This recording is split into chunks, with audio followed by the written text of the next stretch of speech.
नमस्कार. आपण सगळेच जाणतो की आपल्या समाजाच्या उद्धारासाठी डॉक्टर बाबासाहेब आंबेडकरांनी एका नव्या आणि योग्य धर्माचा शोध सुरू केला होता. या प्रवासात त्यांनी जगातल्या अनेक प्रमुख धर्मांचा खूपच सखोल अभ्यास केला. तर आजच्या या भागात आपण त्यांच्या जैन धर्माबद्दलच्या विचारांचा मागोवा घेणार आहोत. चला तर मग या वैचारिक प्रवासात आणखी खोलवर जाऊया. आणि मग इथेच एक खूप महत्त्वाचा प्रश्न उभा राहतो की इतका सखोल अभ्यास करून सुद्धा डॉक्टर आंबेडकरांनी जैन धर्म का नाकारला. हा प्रश्न जरी साधा वाटत असला तरी तो आपल्याला थेट त्यांच्या विचार प्रक्रियेच्या गाभ्याशी घेऊन जातो. आणि याच प्रश्नाभोवती आपलं आजचं विश्लेषण फिरणार आहे. बरं, या प्रश्नाचं उत्तर मिळवायचं असेल तर आपल्याला सगळ्यात आधी जैन धर्माचे संस्थापक भगवान महावीर यांच्यापासून सुरुवात करावी लागेल. कारण आंबेडकरांचा निर्णय समजून घेण्यासाठी आधी या धर्माची मूळ शिकवण काय आहे आणि त्याचे संस्थापक कोण होते हे जाणून घेणं खूप महत्त्वाचं आहे. आता बघा, जैन परंपरेमध्ये तीर्थंकर ही एक अत्यंत महत्त्वाची संकल्पना आहे. सोप्या भाषेत सांगायचं झालं तर तीर्थंकर म्हणजे असे महान गुरु जे स्वतः ज्ञानाचा सागर पार करून इतरांना योग्य मार्ग दाखवतात. आणि भगवान महावीर हे या महान परंपरेतील 24वे आणि शेवटचे तीर्थंकर होते. त्यामुळे त्यांचं स्थान खरंच अद्वितीय आहे. त्यांचा जीवनप्रवास जो आहे ना तो खरंच खूप विलक्षण आहे. विचार करा, राजपुत्र वर्धमान म्हणून जन्म झाला, पण वयाच्या 30व्या वर्षी सत्याच्या शोधात त्यांनी सर्व राजवैभव सोडून दिलं. त्यानंतर तब्बल 12 वर्षांची कठोर तपश्चर्या केली आणि मग त्यांना केवळ ज्ञान म्हणजे सर्वोच्च ज्ञानाची प्राप्ती झाली. हाच त्यांचा प्रवास त्यांच्या तत्त्वज्ञानाचा आणि पर्यायाने जैन धर्माचा पाया ठरला. आणि याच प्रवासातून, याच तपश्चर्येतून जैन धर्माचा गाभा तयार झाला. आणि तो गाभा म्हणजे 5 महाव्रत. डॉक्टर आंबेडकरांच्या विश्लेषणाचा केंद्रबिंदू हीच महाव्रत होती. चला पाहूया नेमकी कोणती आहेत ही 5 महाव्रत. ही आहेत ती 5 महाव्रत: अहिंसा, सत्य, अस्तेय, ब्रह्मचर्य आणि अपरिग्रह. यातलं पहिलं आणि सर्वात महत्त्वाचं तत्त्व म्हणजे अहिंसा. आणि हे फक्त शारीरिक हिंसेपुरतं मर्यादित नाहीये, तर मनाने किंवा शब्दानेही कुणाला दुखावण्यावर इथे भर दिला जातो.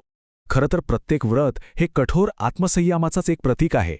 आता प्रश्न हाच आहे की ही तत्त्व इतकी चांगली, इतकी उदात्त असताना मग डॉक्टर आंबेडकरांनी जैन धर्म का निवडला.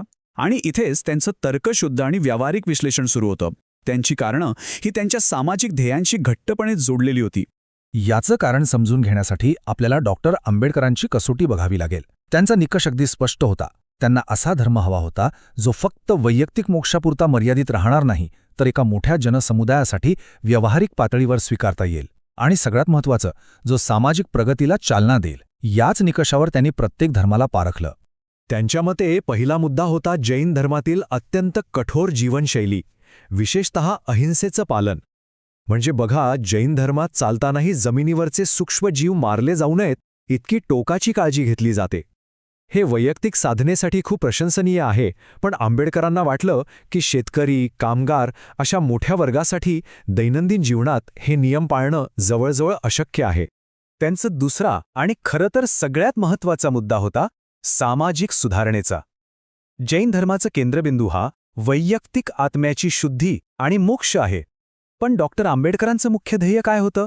ते होतं सामाजिक क्रांती, म्हणजेच जातीव्यवस्थेचा समूळ नाश. त्यांना असा धर्म हवा होता जो विषमतेवर थेट प्रहार करेल, पण जैन धर्मात त्यांना तो दृष्टिकोन दिसला नाही. आणि तिसरं कारण थेट जोडलं गेलं होतं आर्थिक प्रगतीशी. अपरिग्रह म्हणजे काय, तर संपत्तीचा मोह न धरणे. हे वैयक्तिक पातळीवर एक खूप उदात्त तत्त्व आहे, यात शंकाच नाही. पण आंबेडकरांना वाटलं की ज्या समाजाला शतकानुशतके शिक्षण आणि संपत्तीपासून वंचित ठेवलं गेलं आहे, त्याला हे तत्त्व भौतिक विकासापासून रोखू शकतं. त्यांना प्रगती आणि समानता हातात हात घालून चालणारी हवी होती. तर मग ठीक आहे, जैन धर्म नाही, पण मग बौद्ध धर्मच का? ह्या कारणांमुळेच आंबेडकरांनी जैन धर्माऐवजी बौद्ध धर्माकडे अधिक आशेने पाहिलं.